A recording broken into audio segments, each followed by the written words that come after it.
Depending on the firm they went with, by the time this photograph was taken, everything had been brought down to a fine art, relatively speaking, where photography was concerned.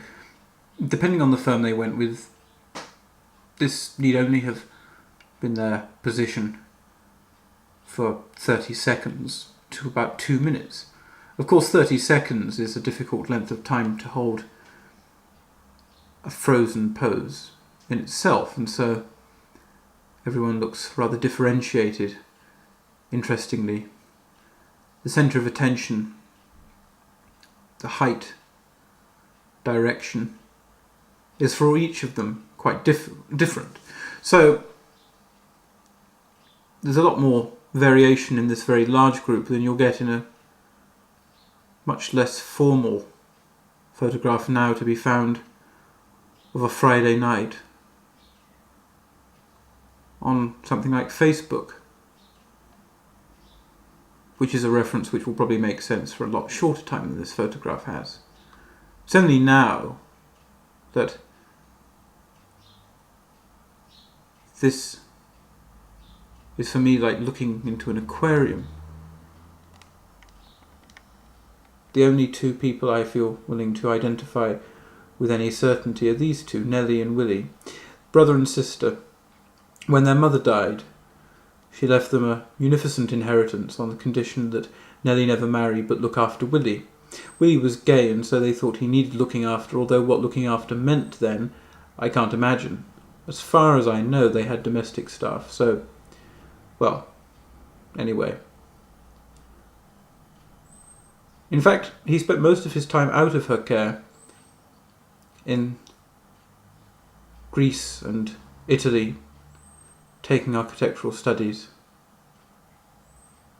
And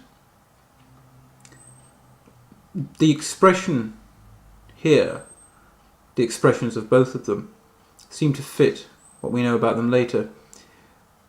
He is looking off already wistfully to the seat of antiquity, and she seems already to anticipate her immural in the old dark house, because of course none of this has happened yet, if this is them here.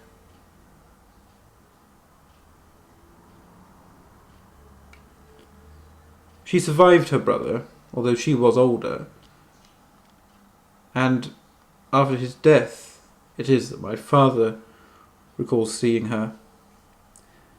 The room was dark, and the furniture, mostly mahogany, so darkly stained with nicotine and dust that it was like walking into a solid carving, inexplicably three-dimensional. She sat. I say stood, I suppose, because one always describes a statue as standing, even if it is of a man or a woman in a reclining position. She sat in a great chair at the end of the table,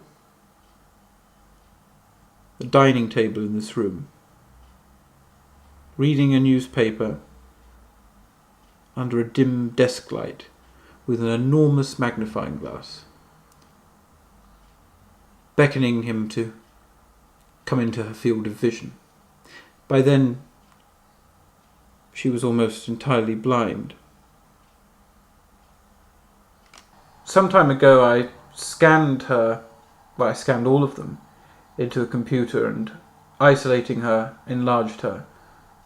I thought that if I could see her expression alone, without the context of the rest of her family, I could describe it better in words, identify what it was that fascinated me about her, made her the person I wanted to attach a narrative, a tragic narrative in many respects too. But separated from the rest of her family, her expression is much less readable. Scanners only catch so much.